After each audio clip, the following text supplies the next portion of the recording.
जीवन एक युद्ध भूमि है। कभी परिस्थितियों का युद्ध, कभी मन के संदेहों का युद्ध, तो कभी अपने ही भय और आलस्य से संघर्ष। ऐसे हर क्षण में भगवद गीता हमें याद दिलाती है कि हम अकेले नहीं हैं। हमारे भीतर अपार शक्ति है, बस उसे पहचानने की देर है। गीता का सार हमें सिखाता है कि कठिनाई कोई बाधा नहीं, बल्कि आत्मबल जगाने का अवसर है। पहला और सबसे महत्वपूर्ण संदेश है, कर्म करो, फल की चिंता मत करो। जब हम परिणाम के डर से घिर जाते हैं, तब हमारा साहस कमजोर हो जाता है। लेकिन गीता कहती है कि हमारा अधिकार केवल कर्म पर है, फल पर नहीं। जब हम अपना सर्वश्रेष्ठ प्रयास करते हैं और परिणाम ईश्वर पर छोड़ देते हैं, तब मन हल्का हो जाता है। चिंता की जगह विश्वास आ जाता है। यही विश्वास हमें आगे बढ़ने की शक्ति देता है। जीवन में असफलता आएगी, लोग आलोचना करेंगे, रास्ते में बाधाएं आएंगी, लेकिन गीता हमें सिखाती है कि स्थिर बुद्धि बनो। जो व्यक्ति सुख और दुख में समान रहता है, वही सच्चा विजेता है।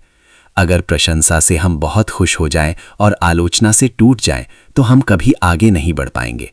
सफलता और असफलता दोनों अस्थायी हैं, इसलिए अपने लक्ष्य पर ध्यान रखो, परिस्थितियों पर नहीं।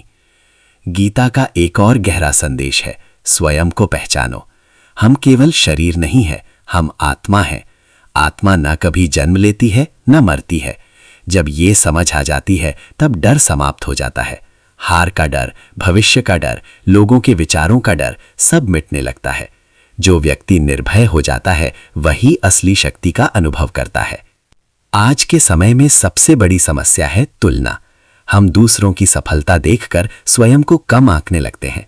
लेकिन गीता कहती है कि हर व्यक्ति का अपना धर्म, अपना कर्तव्य है।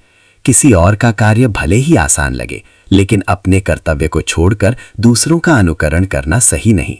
अपनी राह पर चलो, चाहे वो कठिन क्यों ना हो, क्योंकि वही राह तुम्हें सच्ची संतुष्टि देगी। गीता हमें यह भी सिखाती है कि मन ही मित्र है और मन ही शत्रु। अगर मन को नियंत्रित कर लिया तो जीवन सफल है। अगर मन बिखर गया तो सब कुछ होते हुए भी शांति नहीं मिलेगी। इसलिए रोज थोड़ा समय ध्यान, प्रार्थना या आत्मचिंतन में लगाओ। जब मन शांत होगा, तब निर्णय स्पष्ट होंगे और जीवन में दिशा मिलेगी।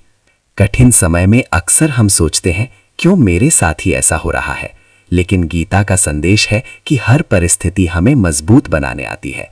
जैसे सोना आग में तपकर शुद्ध होता है, वैसे ही मनुष्य संघर्ष से निखरता है।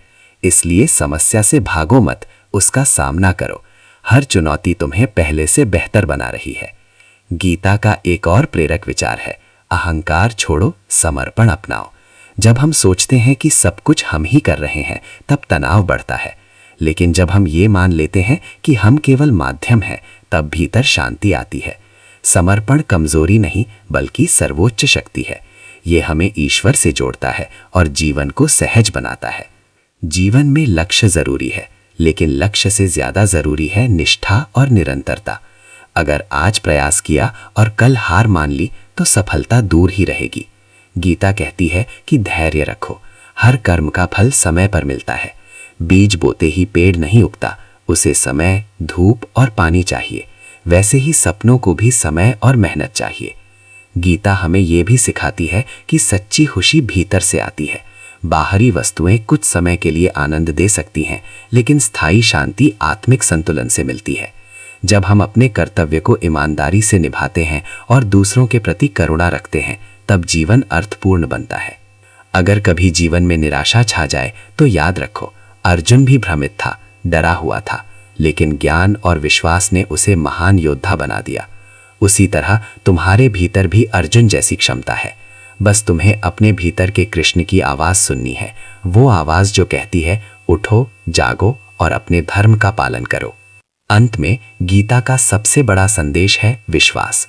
खुद पर विश्वास, अपने कर्म पर विश्वास और ईश्वर की योजना पर विश्वास। जब विश्वास अटूट होता है, तब कोई भी तूफान हमें गिरा नहीं सकता। जीवन एक यात्रा है, इसमें उतार चढ़ाव आएंगे, लेकिन अगर हम गीता के सिद्धांतों को अपनाएं, तो हर कठिनाई अवसर बन जाएगी। इसलिए आज से संकल्प लो, डर को त्याग कर साहस अपनाओ, आलस्य छोड़कर कर्म करो, तुलना छोड़कर आत्मविश्वास जगाओ और हर परिस्थिति में सकारात्मक बने रहो।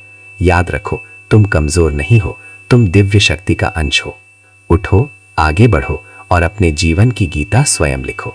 अगर आपको ये प्रेरणादायक संदेश अच्छा लगा हो तो चैनल को सब्सक्राइब जरूर करें, वीडियो को लाइक करें और अपने दोस्तों के साथ शेयर करें।